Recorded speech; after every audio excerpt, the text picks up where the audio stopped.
دیندارو، سب سے پہلے ہمارے آقا نامدار امام زمان نور خدا بن برحق نور مولانا شاہ کریم الحسینی حاضر امام کے مبارک نام پر صلوات پڑھیے۔ اللہم صلی علی محمد و آل محمد۔ دیندارو،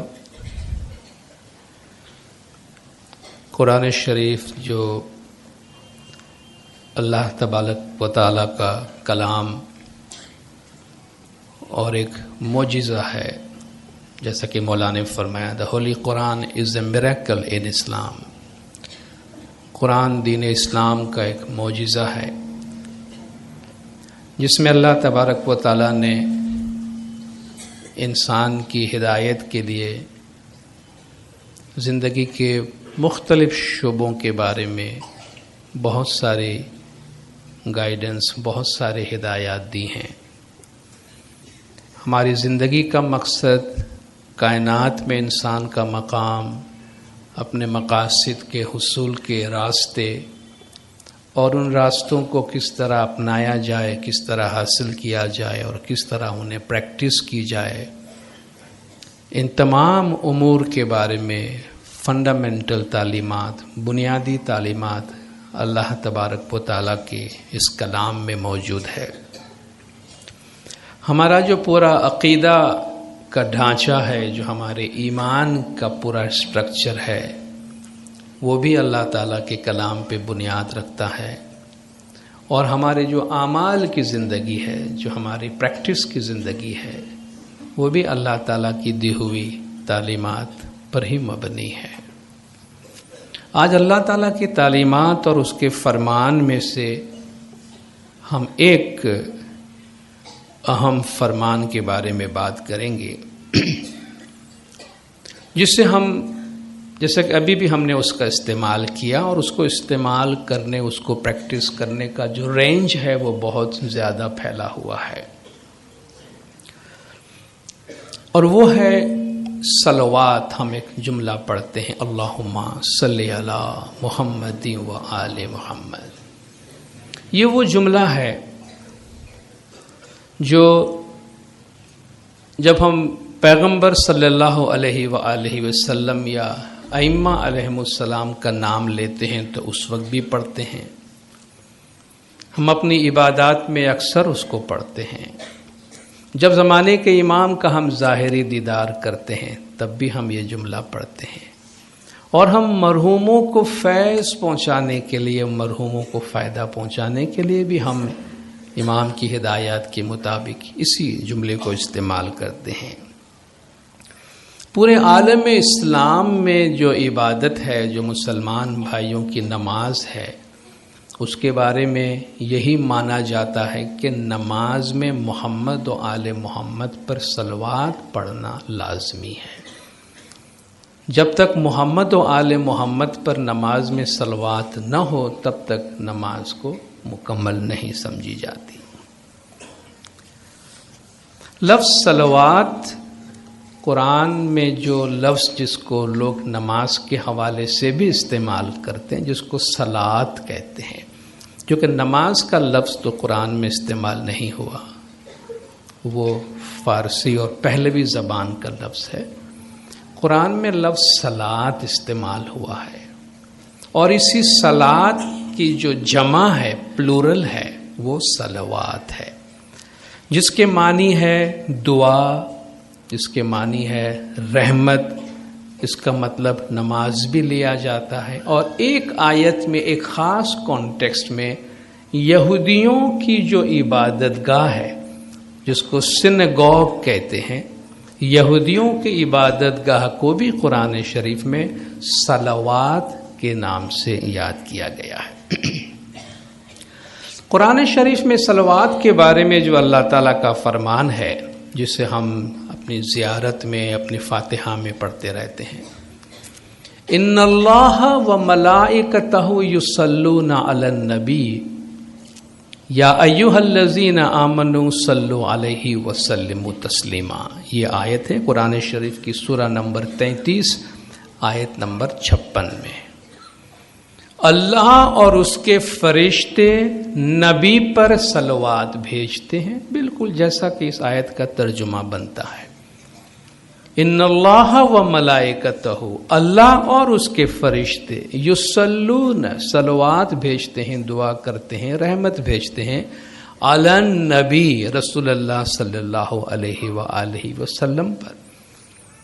یا ایھا الذین آمنوا، اے وہ لوگ جو ایمان لا چکے، صلو علیہ، تم بھی صلوات بھیجو اس پر، وسلموا تسلیما، اور اس سے اس طرح تسلیم کرو، قبول کرو جیسا کہ قبول کرنے کا حق ہے، یا اس سے اس طرح سلام کرو جیسا کہ سلام کرنے کا حق ہے۔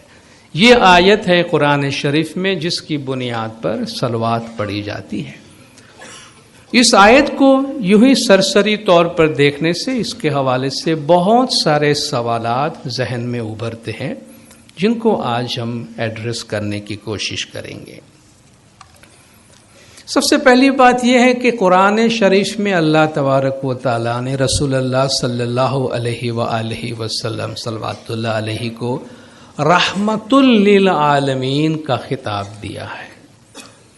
وما ارسلناک الا رحمت للعالمین، اے محمد مصطفیٰ صلی اللہ علیہ وآلہ وسلم، ہم نے آپ کو نہیں بھیجا مگر تمام جہانوں کے واسطے رحمت بنا کر۔ ایک اور مقام پر ہے کہ بالمؤمنین رؤوف الرحیم، نبی صاحب مومنوں کے ساتھ بڑے مہربان ہیں، بڑے رحیم ہیں۔ تو جو خود رحمت للعالمین ہے، جو تمام جہانوں کے واسطے رحمت بنا کر بھیجے گئے ہیں، اس پر مزید رحمت مانگنے کا کیا سوال پیدا ہوتا ہے؟ یا اس پہ مزید رحمت نازل کر کے کیا اضافہ ہوگا جو کہ خود رحمت للعالمین ہے۔ اس آیت کے مطابق اللہ تعالیٰ بھی رحمت بھیجتا ہے، فرشتے بھی رحمت بھیجتے ہیں، اور ہم سے کہا گیا بھئی تم بھی رحمت بھیجو۔ کیا خالق اور مخلوق ایک ہی کام کرتے ہیں؟ کیا کوئی ایسا عمل، کوئی ایسا کام ہو سکتا ہے جو خالق اور مخلوق سب مل کر ایک ہی کام کرتے ہو؟ جو خالق کا کام ہے وہ مخلوق نہیں کر سکتا، جو اللہ دے سکتا ہے، جو فرشتے دے سکتے، وہ ہم نہیں دے سکتے ہیں۔ تو یہ تو ایک عجیب سی بات ہوئی جو اللہ تعالیٰ اپنے کسی امر کے ساتھ، اپنے کسی کام کے ساتھ ہمیں بھی شامل کر لیتے ہیں۔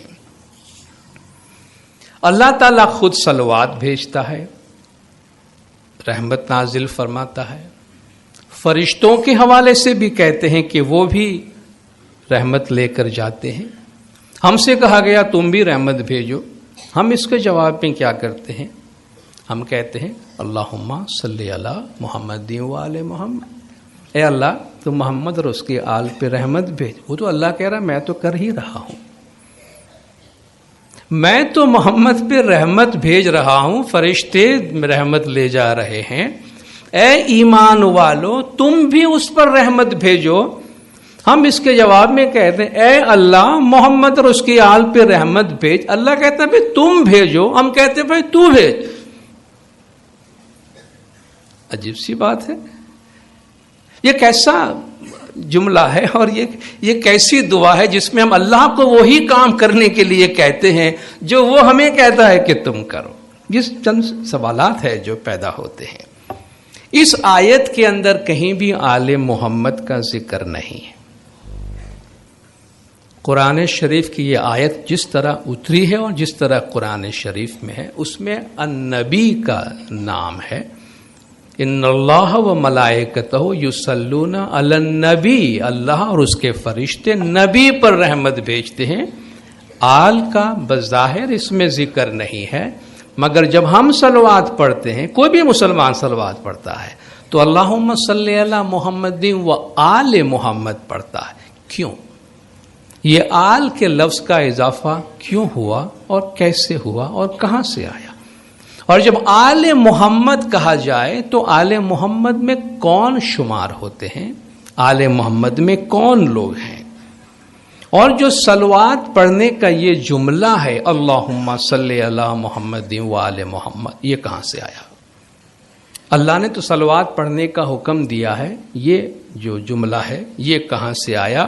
اور سب سے آخر میں کہ اس کو پڑھنے کا کیا ثواب، اس کو پڑھنے کا ثواب کیا ہے، اور وہ ثواب ہمیں کیسے حاصل ہوتا ہے؟ جیسے ہم ایک آپس میں ایک دوسرے پہ رحمت بھیج رہے ہیں، اللہ ہم پہ بھیج رہا ہے اور ہم اللہ سے کہہ رہے ہیں جی آپ بھیجیں، اللہ کہہ رہا ہے میں بھیج رہا ہوں تم کو، اس کے بیچ میں ہم کہاں ہیں؟ اور ہم صلوات کی اتنی اہمیت بیان کرتے ہیں تو یہ ثواب بالآخر ہم تک، یا جن کے ثواب کے لیے ہم پڑھتے ہیں ان کو یہ ثواب کس طریقے سے پہنچتا ہے؟ قرآن شریف میں صلوات کے جو بیانات آئے ہیں اس کی کئی قسمیں آئی ہیں اور کئی لیولز پہ صلوات کا لفظ استعمال ہوا ہے۔ سب سے پہلی آیت جو میں پہلے پڑھ گیا کہ اللہ اور اس کے فرشتے اور مومنین رسول اللہ پہ صلوات پڑھتے ہیں، ایک یہ کیٹیگری ہے۔ دوسرا یہ ہے کہ اللہ صبر کرنے والے مومنین پر براہ راست صلوات بھیجتا ہے۔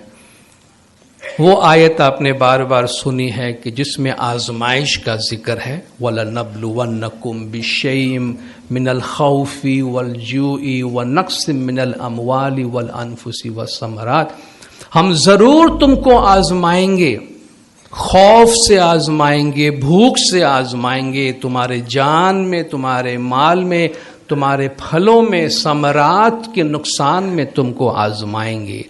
وَبَشِّرِ الصَّابِرِينَ، صبر کرنے والوں کو مبارکباد دو۔ الَّذِينَ إِذَا أَصَابَتْهُم مُّصِيبَةٌ قَالُوا إِنَّا لِلَّهِ وَإِنَّا إِلَيْهِ رَاجِعُونَ، کہ جب ان پہ کوئی مصیبت آئی تو انہوں نے کہا ہم اللہ کے ہیں اور ہم اللہ کے طرف واپس جا رہے ہیں۔ اولئک علیہم صلوات من ربہم ورحمہ، یہ وہ لوگ ہیں جن پر ان کے پروردگار کی طرف سے صلوات ہے اور رحمت ہے۔ وَأُولَئِكَ هُمُ الْمُهْتَدُونَ، اور یہی لوگ ہیں جو ہدایت یافتہ ہیں۔ تو صبر کرنے والے پہ اللہ صلوات نازل فرماتا ہے، یہ قرآن کی آیت ہے۔ اللہ مومنوں پر صلوات بھیجتا ہے، هُوَ الَّذِي يُصَلِّي عَلَيْكُمْ وَمَلَائِكَتُهُ، اللہ اور اس کے فرشتے دونوں ہم پر بھی صلوات بھیجتے ہیں۔ هُوَ الَّذِي يُصَلِّي عَلَيْكُمْ وَمَلَائِكَتُهُ لِيُخْرِجُكُم مِّنَ الظُّلُمَاتِ إِلَى النُّورِ، اللہ اور اس کے فرشتے تم پر صلوات بھیجتے ہیں تاکہ تم کو اندھیروں سے نکال کے نور کی طرف لے جائے۔ اس صلوات کی برکت سے تمہیں ڈارکنیس سے نکال کر لائٹ کی طرف، تاریکی سے نکال کر روشنی کی طرف لے جائے۔ رسول اللہ بھی مومنوں پہ صلوات بھیجتے ہیں، جیسے قرآن کی ایک آیت میں آئے کہ وَمِنَ الْأَعْرَابِ مَن يُؤْمِنُ بِاللَّهِ وَالْيَوْمِ الْآخِرِ وَيَتَّخِذُ مَا يُنْفِقُ قُرُبَاتٍ عِندَ اللَّهِ وَصَلَوَاتِ الرَّسُولِ، یہ بدو جو ہیں، عرب کے بدو لوگ، ان میں ایسے لوگ بھی ہیں جو اللہ پر ایمان رکھتے ہیں اور آخرت پر ایمان رکھتے ہیں، اور جو وہ اللہ کے راستے میں خرچ کرتے ہیں اس کے بارے میں ان کا عقیدہ ہے کہ یہ ان کو اللہ سے قریب کر دیتا ہے اور ان کو رسول اللہ کی صلوات ملتی ہے، ان کو رسول اللہ کی دعائیں ملتی ہے، اور اللہ نے فرمایا بے شک یہ ان کے لیے اللہ کی قربت کا ذریعہ ہے، اللہ کے قربت کا راستہ ہے۔ اور ایک اور آیت میں فرمایا کہ خذ من اموالہم صدقۃ، اے رسول آپ ان کے مال میں سے صدقہ لے لیجئے، تطہرہم، ان کے مال کو پاک کر دیجئے، ان کو پاک کر دیجئے، وتزکیہم، اور ان کے مال میں برکات دے دیجئے، بہا وصلی علیہم، اور آپ ان کو صلوات دیجئے، آپ ان کو دعائیں دیجئے، ان صلاتک سکن لہم، بے شک آپ کی دعا میں ان کے لیے سکون ہے۔ تو آپ دیکھیں اللہ کی صلوات بھی ہے، اللہ کی صلوات رسول پر ہے، اللہ کی صلوات مومنین پر ہے، رسول کی صلوات مومنین پر ہے۔ تو صلوات کے یہ درجات جو ہیں جن کا تذکرہ قرآن شریف میں بیان کیا گیا ہے۔ پہلی آیت جس کا ہم نے ذکر کیا اس کی وضاحت ہمارے ائمہ نے بھی بتائی ہے کہ یہ جو آیت ہے ان اللہ و ملائکتہ، اللہ اور اس کے فرشتے رسول پر صلوات بھیجتے ہیں. تو اس کا خلاصہ یہ کیا گیا ہے کہ جب اللہ کے ساتھ صلوات کی بات آتی ہے تو اللہ رسول پہ رحمت نازل فرماتا ہے. جب فرشتوں کے حوالے سے بات آتی ہے تو فرشتے رسول کی پاکیزگی بیان کرتے ہیں، ان کی بزرگی اور ان کی بڑائی بیان کرتے ہیں. اور جب مومنوں کے حوالے سے آیا گیا ہے تو مومنوں سے کہا گیا کہ آپ درود پڑھیں یا صلوات پڑھیں اور یہ دعا مانگے کہ اللہ کی رحمت رسول اللہ صلی اللہ علیہ وآلہ وسلم پہ رہے. رسول خدا کو اللہ تبارک و تعالیٰ نے رحمت کا منبع بنایا ہے، رحمت للعالمین فرمایا ہے، اور سارے جہان کی رحمت رسول اللہ کے ذریعے سے آتی ہے. اس لیے رسول اللہ پر متواتر اللہ کی یہ رحمت برقرار رہے، اس کے لیے یہ دعا مانگی جاتی ہے. یہ ایک وضاحت بھی اس کی جاتی ہے. صلوات کا جو متن ہے اللہم صلی علی محمد و آل محمد، یہ ٹیکسٹ اور یہ متن ہم تک کس طریقے سے پہنچا؟ جب قرآن شریف کی یہ آیت اتری، آپ کو پتہ ہے قرآن کی بہت سی آیات مجمل صورت میں ہوتی، ایک حکم دے دیا جاتا ہے، اس کی تفاصیل، اس کی ڈیٹیلز اس میں نہیں ہے. آج میں کسی سے کہوں کہ بھئی مجھے اپنی دعا پڑھنی ہے قرآن شریف کی روشنی میں، کوئی شخص کہے بھئی قرآن شریف میں جس طرح دیا گیا ہے مجھے اس طریقے سے نماز پڑھنی ہے، تو کوئی بھی صاحب جو قرآن جانتے ہیں آپ کو بتائیں گے بھائی نماز یا صلات کا حکم تو قرآن میں ہے مگر اس کے پڑھنے کا طریقہ قرآن میں نہیں ہے، یہ رسول خدا نے بتایا ہے. زکوٰۃ کا حکم تو قرآن میں ہے مگر کس میں سے کتنی زکوٰۃ دینی یہ قرآن میں نہیں ہے، یہ رسول خدا نے بتائی ہے. اہل بیت کا ذکر قرآن میں ہے مگر اہل بیت کا نام نہیں ہے، یہ حضور نے بتایا کہ اہل بیت کون ہے. اس طرح بہت سے احکام ہے کہ جن کی وضاحت رسول خدا نے کر کے دی ہے. اسی طریقے سے جب یہ صلوات کی آیت نازل ہوئی، ان اللہ و ملائکتہ یصلون علی النبی، اللہ اور اس کے فرشتے رسول پہ صلوات بھیجتے ہیں. یا ایھا الذین آمنوا صلوا علیہ وسلموا تسلیما، اے ایمان والو تم بھی ان پر صلوات بھیجو اور انہیں تسلیم کرو جیسا کہ تسلیم کرنے کا حق ہے. تو لوگوں نے سوال پوچھا کہ یا رسول اللہ ہمیں آپ پہ صلوات پڑھنے کا طریقہ نہیں معلوم، تو آپ ہمیں بتائیے کہ ہم آپ پہ صلوات کس طرح پڑھیں. تو رسول خدا نے فرمایا کہ تم پڑھو اللہم صلی علی محمد و علی آل محمد کما صلیت علی ابراہیم و علی آل ابراہیم انک حمید مجید.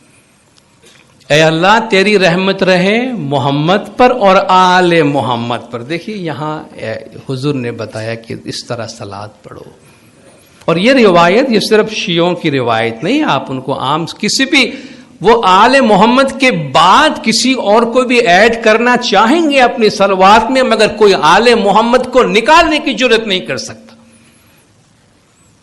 آل محمد کے بعد اور بھی لوگوں کو صلوات میں شامل کرنے کی کوشش کریں گے مگر کوئی بھی مسلمان یہ جرت نہیں کر سکتا کہ محمد پہ اٹک جائے، آل محمد صلوات پہ نہ کہے، کیونکہ یہ حضور کا بہت واضح فرمان ہے کہ اللہ تیری رحمت رہے محمد اور آل محمد پر جیسا کہ تو نے رحمت نازل فرمایا تھا حضرت ابراہیم علیہ السلام پر اور ان کی آل پر. بے شک تو حمید ہے، قابل تعریف ہے، تو مجید ہے، تو بہت بڑا بزرگ ہے. بعض لوگوں نے جب حضور اکرم کی خدمت میں صلوات کو اس طرح پڑھا کہ اللہم صلی علی محمد، تو آپ نے فرمایا لا تصلی علیہ صلاۃ بترا، مجھ پر ادھوری صلوات نہ پڑھو. فارسی میں کہتے ہیں دم بریدہ، دم کٹی ہوئی صلوات، ادھوری صلوات. مجھ پر لا تصلی علیہ صلواتن بترا، ابتر کہتے ہیں جس کی اولاد آگے نہ چلے وہیں سلسلہ ختم ہو جائے، اسی لفظ سے نکلا ہے، ابتر کہتے ہیں. آپ نے فرمایا یہ بترا صلوات مجھ پہ نہ پڑھو جو آگے نہ جاتی ہو. تو لوگوں نے پوچھا یا رسول اللہ یہ ادھوری صلوات کیا ہوتی ہے اور پوری صلوات کیا ہوتی ہے؟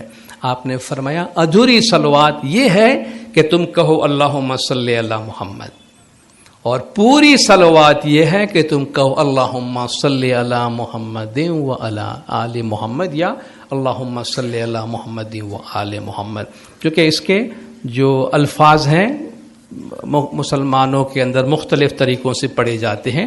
ہم جس طرح پڑھتے ہیں اللہم صلی علی محمد و آل محمد ہے. تو آپ نے فرمایا یہ مکمل صلوات ہے کہ جس میں آل محمد کا ذکر آنا چاہیے. تو صلوات میں آل محمد کا اضافہ حضور کے فرمان سے ہوا ہے، اور صلوات کا یہ جملہ جو ہے وہ بھی اللہ کے حکم کے مطابق صلوات پڑھنے کے طریقے کے حساب سے رسول خدا صلی اللہ علیہ وآلہ وسلم نے ہمیں دیا ہے. صلوات کا جو مطلب ہے اس میں جو رحمت کا تقاضا ہے، ہم تھوڑی اس کی بات کرتے ہیں کہ اللہ تبارک و تعالیٰ پوری کائنات پر اپنی رحمت نازل فرماتا ہے، اور ہم رحمت کی دعا مانگتے ہیں. اللہ رحمت دیتا ہے، ہم بھی رحمت دیتے ہیں، ایسا نہیں ہو. ہم پیاسے ہیں، ہم اللہ فرماتا ہے اللہ غنی وانتم الفقراء، اللہ غنی ہے تم فقیر ہو، تم تو لینے والے ہو. پیاسا کنویں کو دیتا نہیں ہے، کنویں سے لیتا ہے. البتہ کنویں کی سلامتی کی دعا مانگتا ہے، وہ اس کی سلامتی کی دعا مانگتا ہے جس سے اس کی حیات وابستہ ہے، جس سے اس کی زندگی ہے. تو اللہ تعالیٰ رحمت نازل فرماتا ہے، ہم رحمت کی دعا مانگتے ہیں، وہ دیتا ہے، ہم لیتے ہیں. وہ دریا ہے، ہم پیاسے ہیں، دریا سے لیا جاتا ہے، دریا کو دیا نہیں جاتا. رحمت نازل کرنا ہمارا کام نہیں ہے، رحمت کے نزول کی دعائیں مانگنا جو ہے وہ ہمارا کام ہے، چونکہ رحمت نازل کرنا یہ ہمارے بس میں نہیں ہے. محمد اور آل محمد چونکہ اس زمین پر ہمارے سرپرست اور ماں باپ کے طور پر ہے.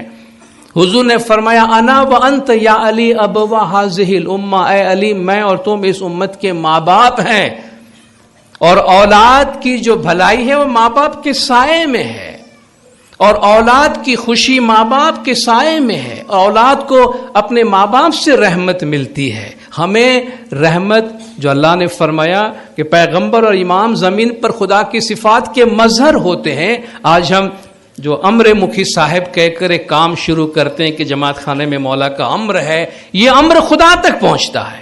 اللہ کے امر سے کائنات چلی ہے، اللہ کے امر سے دنیا چلتی ہے. اس امر کا مظہر اللہ نے پیغمبروں کو بنایا ہے. پیغمبر کے بعد یہ مظہر امر کا مظہر امام کے پاس آیا ہے، اور امام اس حساب سے اولو الامر ہے. تو گویا ہماری زندگی پر اللہ کا امر جس طرح امام کے ذریعے سے آتا ہے، اس طرح اللہ جو رحمت نازل فرماتا ہے زمین والوں پر، وہ اس کے پیغمبر کے ذریعے سے اور اس کے امام کے ذریعے سے آتا ہے. اس لیے وہ رحمت کا مرکز ہے اور رحمت کا منبع ہے.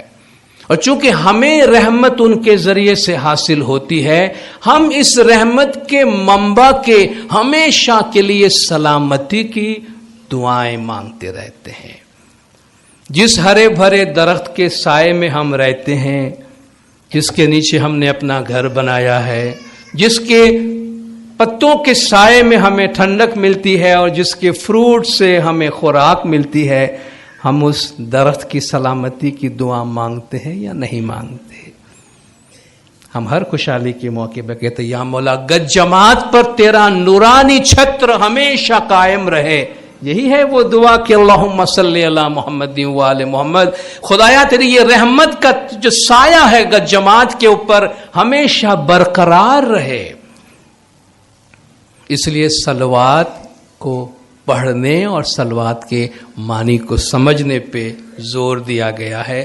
جس طرح والدین کی زندگی میں والدین کی رحمت سے بچوں کی زندگی آباد ہے، تو بچے ہمیشہ والدین کا سایہ سر پہ برقرار رہے اس کے لیے دعائیں مانگتے رہتے ہیں. اس کے علاوہ پیغمبر اور امام کو بھی لوگ کہتے ہیں بھئی یہ رحمت ہے، اللہ کے مظہر ہیں، آل پاورفل ہے، ان کے پاس تمام طاقت ہے، تو ان کو کسی کی دعاؤں کی کیا ضرورت ہے، کیا حاجت ہے؟ دینداروں ایک چیز فراموش نہیں کرنی چاہیے کہ پیغمبر اور امام بھی دنیاوی طور پر جو دنیاوی اور جسمانی زندگی کے قوانین ہیں ان کے پابند ہوتے ہیں. آپ دیکھیں جسمانی طور پہ وہ بھی دنیا میں جنم لیتے ہیں اور دوسرے انسانوں کی طرح ان کی بھی ظاہری زندگی پوری ہوتی ہے. ان پر بھی دنیاوی تکالیف آتی ہے، ان کو بھی بیماری لاحق ہوتی ہے. بلکہ آپ دیکھیں گے جتنی تکالیف، مشکل، پریشانیاں ائمہ کو اور پیغمبروں کو آئی اتنی ہم کو نہیں آئی ہے. میرے ایک بہت ہی عزیز دوست ہیں ڈاکٹر شفیق ویرانی صاحب، انہوں نے حال ہی میں ایک کتاب لکھی ہے The Ismailis in the Middle Ages. قرون وسطیٰ میں درمیانی جو ہماری تاریخ ہے، وہ زمانہ جب آل-موت کی ہماری جو حکمرانی تھی وہ ختم ہوئی اور اس کے بعد لمبا عرصہ اسماعیلیوں نے پوشیدہ طور پہ کام کیا. اس کو اگر وقت ملے آپ ضرور پڑھیں، آپ کو پتہ چلے گا کیسی کیسی مصیبتیں اماموں پہ گزری ہیں اور کیسی کیسی مصیبتیں ہم جماعتوں پہ گزری ہیں کہ ایسے حالات پیدا ہوئے تھے کہ تاریخ نویس یہ لکھ چکے تھے کہ بس اب یہ قوم ختم ہو گئی ہے، ان کا ایک بھی مرید، ایک بھی انسان بچا نہیں ہے. لیکن وہ مرید کہاں کہاں برقرار رہے، کہاں کہاں بچے ہیں، کس طرح کن مشکل حالات میں انہوں نے شمع ایمان کو روشن رکھا ہے، ایمان کے ساتھ اپنی محبت کو برقرار رکھا ہے. یہ اس کتاب میں موجود ہے. پڑھتے ہیں تو آنکھوں سے آنسو نکل آتے کہ یہ ہمارے ماں باپ تھے، یہ ہمارے بزرگان تھے، یہ امام کے مرید تھے. اماموں کے ساتھ کیا کچھ نہیں کیا گیا، مریدوں کے ساتھ کیا کچھ نہیں کیا گیا. تو پیغمبر اور امام کو بھی دنیاوی طور پر حفظ و امان اور سلامتی کی اور دعاؤں کی ضرورت ہوتی ہے. نبی صاحب بھی جب مکہ سے مدینہ ہجرت کر کے گئے تو رات کی تاریکی میں گئے، دن دہاڑے سب کو اعلان کرتے ہوئے، لوگوں کو بتاتے ہوئے نہیں گئے. وہ تو اللہ کے سچے پیغمبر تھے، ان کو اس طریقے سے جانے کی کیا ضرورت تھی. یہ جسمانی زندگی کا تقاضا ہے. وہ 3 دن تک ایک غار میں جا کے چھپے رہے، ان کو چھپنے کی کیا ضرورت تھی. کیا نبی صاحب جنگوں میں جاتے تھے تو خالی ہاتھ جاتے تھے یا تلوار رکھتے تھے اپنے ساتھ؟ ڈھال اٹھاتے تھے تلواروں کے وار سے بچنے کے واسطے یا نہیں؟ یہ بہت سادہ سی چیز ہے. تو پیغمبر اور امام بھی دنیاوی طور پر اللہ فرماتا ہے کہ ہر زمانے میں اللہ نے پیغمبروں کا ایک نہ ایک دشمن تو بنایا ہی ہے. اور ہمارے ایک عظیم اسماعیلی شاعر یہ بھی کہتے ہیں کہ ہر دور میں امام کے سامنے ایک فرعون ہوتا ہے. ہر دور میں امام کے سامنے ایک فرعون ہوتا ہے، یعنی ہر زمانے میں امام کو ستانے والا کوئی نہ کوئی ایک تو موجود ہوتا ہے. ان تمام چیزوں سے پروٹیکشن کے لیے، چونکہ صلوات میں پروٹیکشن موجود ہے، اللہ کی رحمت میں پروٹیکشن موجود ہے، ان تمام چیزوں کے لیے بھی پیغمبر اور امام کو مومنین کی دعاؤں کی، صلوات کی ضرورت رہتی ہے. اس لیے صلوات پڑھنی چاہیے اور صلوات کا فیض لینا چاہیے. میرے اسی عزیز دوست نے ڈاکٹر شفیق ویرانی نے ایک بہت ہی خوبصورت سی بات بتائی، چونکہ وہ ہمارے فاطمی دور کے عربک لٹریچر کا بڑا اچھا مشاہدہ کرتے ہیں، مطالعہ کرتے ہیں. اور اتفاق سے سالگرہ کے موقع پر ان کے عید کی ای میل کے مبارکبادی کے ای میل میں اس نے چھوٹا سا واقعہ لکھا کہ قاضی نعمان کی کتاب المجالس والمسائرات جو ہے وہ پڑھ رہے تھے. اس میں یہ بات انہوں نے بیان کی ہے کہ قاضی نعمان جنہوں نے تقریباً 4 اماموں کے زمانے میں قاضی رہے ہیں، امام کی خدمت کی ہے، امام مہدی، قائم، منصور، موعظ تک 4 امام کے زمانے. وہ کہتے ایک دفعہ امام منصور علیہ السلام کے ساتھ میں بیٹھا ہوا تھا اور امام کے ساتھ یہ بات نکلی، چونکہ آپ جانتے ہیں امام کے حضور میں اٹھنے بیٹھنے کے آداب کے بارے میں بھی انہی کی کتاب ہے کہ کس طرح امام کے حضور میں code of conduct in the presence of امام جو ہے، امام کے حضور میں کس طرح بیہیو کرنا چاہیے. امام منصور علیہ السلام سے میں یہ باتیں کر رہا تھا کہ امام کے حضور میں ہمیں کس طرح بیہیو کرنا. اور مولا یہ بتا رہے تھے کہ جسمانی طور پر اگر جو آدمی امام سے جتنا قریب ہوتا ہے اس کا ایمان اور اس کا عقیدہ اور اس کی حیرت جو ہے اور بھی بڑھ جاتی ہے اور بڑھ جانی چاہیے. اور امام نے یہ وارن کیا کہ کسی کو بھی امام کو فار گرانٹیڈ نہیں لینا چاہیے. وہ امام ہے ٹھیک ہے، ہم تو ان کے ساتھ اٹھتے بیٹھتے ہیں، اور امام کے ساتھ اتنا زیادہ فیملیئر نہیں ہو جانا چاہیے کہ بس اب میرے لیے کیا پرابلم ہے، میں تو میرا اٹھنا بیٹھنا ان کے ساتھ ہے. تو کہا یہ بہت سنبھالنے کی اور دھیان رکھنے کی چیز ہے. پھر کہتے امام منصور فرماتے میں تمہیں اپنی ایک بات سناتا ہوں جو میں نے اب تک کسی کو نہیں بتایا. کہا میں جب چھوٹا تھا، بچہ تھا، ایک دفعہ میں اپنے والد صاحب امام قائم علیہ السلام کے پیچھے چل رہا تھا، اور میں مولا کا چہرہ مبارک کا دیدار کر رہا تھا اور بہت خوش ہو رہا تھا، اور میں آسمانوں کی طرف دیکھتا تھا اور قدرت کی جو یہ حسین نظارہ ہے اس کو بھی انجوائے کر رہا. تو میں دل میں کہہ رہا تھا کہ اللہ ہے جس نے پوری کائنات کو پیدا کیا ہے، اور میرے والد صاحب زمانے کے امام اللہ کے نور کے کمان کے فرمان کے زمین پر مظہر ہے، اور میں اس کے چہرے کا دیدار کر رہا تھا، اور میں اپنے دل میں بہت خوش ہو رہا تھا کہ میں کتنا خوش قسمت ہوں کہ میں اپنے امام کے ساتھ چل رہا ہوں. کہ کچھ دیر بعد امام رکے اور میری طرف دیکھا. میں بچہ تھا، مجھے اپنے قریب بلایا، اپنے سینے سے لگایا اور کہا بیٹا میں خدا سے یہ دعا کرتا ہوں کہ تیرے دل پر وہ باتیں نہ ڈالے جو اس نے میرے دل پر ڈالی ہے. میں خدا سے یہ دعا کرتا ہوں کہ وہ تیرے دل پر وہ باتیں نہ ڈالے جو اس نے میرے دل پہ ڈالی ہے. امام منصور کہتے میں سمجھ گیا کہ امام اپنی فکر کی بات کرتے ہیں، امام اپنے وریث کی بات کرتے ہیں، جماعت کے لیے کتنی فکر ان کو ہے اور وہ کتنی بڑی ذمہ داری ہوتی ہے. مولا فرماتے میری دعا ہے کہ اتنی فکر میں تو مبتلا نہ ہو. کہنے کا مطلب یہ تھا کہ امام زمان مریدوں کی ساری ذمہ داری اور ساری فکر جو مولا فرماتے ہم نے اپنی ساری زندگی اپنے روحانی بچوں کے واسطے وقف کی ہوئی ہے. تو جب وہ زندگی وقف کی ہوئی ہے، ہم ایک سیکنڈ کے لیے بھی سوچ سکتے ہیں کہ زمانے کے امام پر جب مریدوں پہ برا حال گزرتا ہے، کسی ملک سے پوری جماعت کو نکال دیا جاتا ہے، کوئی پورا ملک اس طرح بگڑ جاتا ہے کہ پوری جماعت جو ہے وہ در بدر ہو جاتی ہے، اس کی فکر صرف ایک امام کرتے ہیں، تو وہ کتنی بڑی فکر کی بات ہوگی.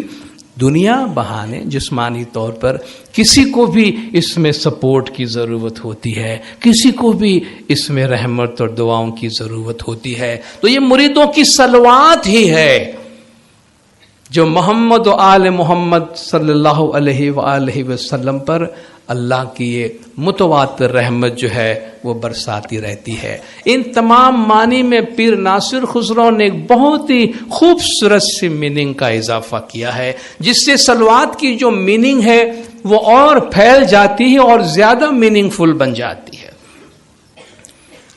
ان کا فرمانا ہے کہ صلوات کا ایک مطلب پیچھے چلنا بھی ہوتا ہے.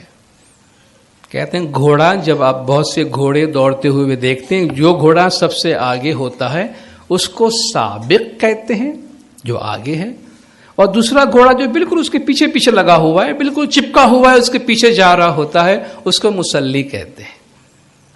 مسلی.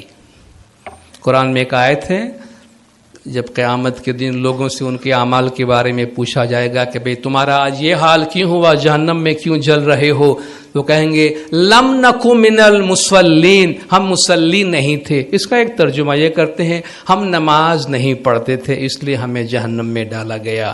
اس کا ترجمہ یہ بھی کر لم نکو من المصلین، ہم نے ہادی زمان کی پیروی نہیں کی، ہم رسول اللہ کے پیچھے نہیں چلے، ہم نے اللہ کے فرمان کے پیچھے ہم نہیں چلے، اس لیے آج ہمارا یہ حال ہے کہ ہم پیچھے چلنے والوں میں سے نہیں تھے. تو وہ فرماتے ہیں جب ہم کہتے اللہم صلی علی محمد و آل محمد، اے اللہ تو ہمیں محمد و آل محمد کے پیچھے چلا، تو گویا اے اللہ تیری رحمت محمد و آل محمد پہ رہے اور اس کی وہ رحمت ہم پر آتی رہے، اور اس رحمت کے توفیل اے اللہ ہم محمد اور آل محمد کی پیروی کرتے رہے، ان کی تابعداری ان کی فرمان برداری میں رہے، اور ان کی پیروی میں ہم جانتے ہیں دونوں جہان کا سکون ہے، اور دونوں جہان کی آبادی ہے. اور اس آیت کے آخر میں آپ دیکھیں وسلم تسلیما میں یہی کہا گیا ہے کہ اسے اس طرح تسلیم کرو جیسا کہ تسلیم کرنے کا حق ہے. تو کہتے اس میں پیروی کی میننگ اور پیروی کے معنی بھی ہے. آل محمد کا جو اس میں ذکر آیا ہے، یہ آل محمد سے مراد کون ہے؟ تمام مسلمان اس بات پہ تو ایگری کرتے ہیں کہ آل محمد رسول اللہ کی اہل بیت، آپ کی فیملی، بی بی فاطمہ، علی، حسن، حسین، یہ آل محمد ان کی اولاد سے ہونے والے. اس کے بعد وہ اور لوگوں کو بھی شامل کرنا چاہتے ہیں، مگر ایک بات تو متفق ہے کہ آل محمد میں رسول کے جو گھرانے ہیں وہ آل محمد اور رسول کے اہل بیت ہے. اور جب ہم صلوات پڑھتے ہیں تو آل محمد پہ پڑھتے ہیں. اور امام نے اس کا خلاصہ کرتے ہوئے فرمایا کہ جو اللہ نے جس طرح قرآن میں فرمایا ہے کہ ان اللہ اصطفیٰ آدم و نوحا و آل ابراہیم و آل عمران علی العالمین، تو آپ دیکھیں یہ آل محمد کی جو تعریف ہے اور تشریح ہے قرآن شریف کی اس آیت میں ہمیں دے دی گئی ہے. امام نے طریقہ بورڈ پاکستان کو ایک دفعہ ایک تعلیقہ مبارک بھیجا تھا. جب یہ سوال پیدا ہوا تھا کہ کیا صلوات کے اندر ہم محمد و آل محمد کے علاوہ کسی اور کا نام بھی لے سکتے ہیں یا نہیں، تو مولا نے فرمایا کہ صلوات میں محمد و آل محمد کے علاوہ کسی اور کا نام شامل کرنا جو ہے وہ درست نہیں ہے.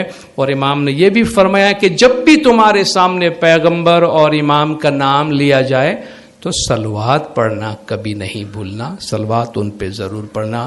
اور امام نے اپنے پچھلے وزٹ میں پاکستان کے دورے پہ یہ ہدایات بھی دی تھی کہ آپ جماعت سے کہیں کہ جب وہ صلوات پڑھیں تو شیعہ طریقے سے صلوات پڑھیں، اور شیعہ طریقے میں محمد اور آل محمد پر ہی صلوات ہوتی ہے، اس کے علاوہ کسی اور کو شامل نہیں کیا جاتا. بہت بڑے سنی عالم ہے شافعی، جو 4 بڑے اسکول ہے سنیوں کے، حنفی، مالکی، حنبلی اور شافعی. یہ امام شافعی جو ہے وہ مولا علی کی ذات سے بہت زیادہ محبت رکھتے تھے، اور اسی کا یہ شعر ہے جس میں وہ کہتا ہے کہ یا اہل بیت رسول اللہ حبکم فرد من اللہ وفی القرآن انزلہ کفاکم من عظیم القدر انکم من لم یصلی علیکم لا صلاۃ اللہ. کہ اے اہل بیت رسول، تمہاری محبت جو ہے وہ اللہ تعالیٰ نے قرآن شریف میں فرض کر دی ہوئی ہے. تمہاری عظمت کے لیے اتنا ہی کافی ہے کہ جو اپنی صلات میں، نماز میں تم پر صلوات نہ پڑھے ان کی نماز ہی قبول نہیں ہوتی ہے. تو کہتے اے آل محمد، اس سے زیادہ تمہاری بڑائی کا اور کیا تذکرہ ہو سکتا ہے. صلوات پڑھنے کا جو ثواب ہے یہ کس طریقے سے ہم تک پہنچتا ہے؟ صلوات میں ہم ایک چیز جو طلب کرتے ہیں وہ رحمت ہے، رحمت ہے. اور قرآن شریف کے اللہ کے تمام ناموں میں وہ نام جو سب پہ غالب ہے وہ رحمان اور رحیم ہے. اللہ کی وہ صفت جو باقی تمام صفات پر غالب ہے وہ رحمت ہے. وَرَحْمَتِي وَسِعَتْ كُلَّ شَيْءٍ، میری رحمت نے ہر چیز کو اپنے گھیرے میں لیا ہے. میری رحمت نے میرے غضب کو بھی اپنے کنٹرول میں رکھا ہے، کہ میری رحمت جو ہے میرے غضب سے زیادہ ہے. وَرَحْمَتِي وَسِعَتْ كُلَّ شَيْءٍ وَرَحْمَتِ رَبِّكَ خَيْرٌ مِّمَّا يَجْمَعُونَ. یہ لوگ جو کچھ بھی مال و دولت جمع کرتے ہیں، اللہ فرماتا ہے کہ اللہ کی رحمت اس سے کہیں زیادہ بڑی ہے. تو اللہ سے رحمت ہمیشہ طلب کرتے رہنا چاہیے. کبھی کوئی ایسا لگے کہ ناانصافی ہو رہی ہمارے ساتھ تو انصاف مانگنے کے بجائے رحمت مانگے. اس کے انصاف میں بھی رحمت ہے، تو آپ سوچیں جب اس کی رحمت ہوگی تو کیا نہیں ہوگی. اس کا انصاف یہ ہے کوئی ایک برائی کرتا ہے اللہ اس کو اسی برائی کا اتنا بدلہ دیتا ہے. کوئی ایک اچھائی کرتا ہے تو انصاف تو یہ ہے کہ اس کو اتنا ہی بدلہ ملنا چاہیے. کہ نہیں، اچھائی کرتا ہے تو 10 گنا دیتا ہوں. من جاء بالحسنۃ فلہ عشر امثالھا، جو اچھا کرتا ہے میں اس کو 10 گنا دیتا ہوں، جو برا کرتا ہے اس کو اتنا دیتا ہوں. اب دیکھیں انصاف میں بھی کتنی رحمت ہے. تو جب اس کی رحمت طلب کی جائے وہ فرماتا ہے میری رحمت کی کوئی انتہا نہیں ہے. لمغفرۃ من اللہ ورحمت، 2 چیزیں، لمغفرۃ من اللہ ورحمہ خیر مما یجمعون، اللہ کی طرف سے مغفرت، جو ہم گناہوں کی معافی مانگتے، استغفر اللہ ربی واتوب الیہ، یہ گناہوں کی معافی یہ، اور اللہ کی رحمت، اللہ فرماتا ہے جو کچھ بھی تم جمع کرتے ہو دنیا میں ان سب سے زیادہ امپورٹنٹ ہے۔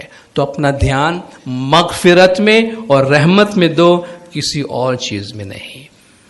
بعض اوقات ہم یہ سمجھتے ہیں کہ جو روحانی فائدے ہماری روح کو پہنچتے ہیں اس کا بھی ہمیں اسی طرح علم ہونا چاہیے جیسا کہ ظاہر میں ہوتا ہے۔ ظاہری چیزوں کا ہمیں بظاہر علم ہو جاتا ہے، باطنی چیزوں کا علم اس طرح پرسیپٹیبل نہیں ہے جس طرح بھائی سر میں درد ہے، میں نے 2 ٹیبلٹ کھا لی تو میرا سر درد ختم ہو گیا، تو مجھے پتہ چلا میری شوگر بڑھ گئی ہے، میں نے ٹیبلٹ کھا لی، مجھے پتہ چلا کہ میرا شوگر بیٹھ گیا، یا میرا پریشر ہائی ہو گئی، میں نے ٹیبلٹ کھا لی، مجھے پتہ چل رہا ہے کہ میرا پریشر لیول پہ آ رہا ہے۔ تو یہ تو ظاہری چیزیں ہیں، مگر اس کا مطلب یہ نہیں کہ جو ہم نے صلوات پڑھی تو مجھے پتا چلا مجھے اس کا یہ فائدہ ہو گیا، کیونکہ وہ باطنی ہے۔ ہم اس کو ظاہری چیزوں سے میجر کرنے کی کوشش نہیں کریں کہ اس کا کتنا ثواب ملتا ہے، ثواب کی ڈگری کیا ہے، ثواب سے کیا ہوتا ہے۔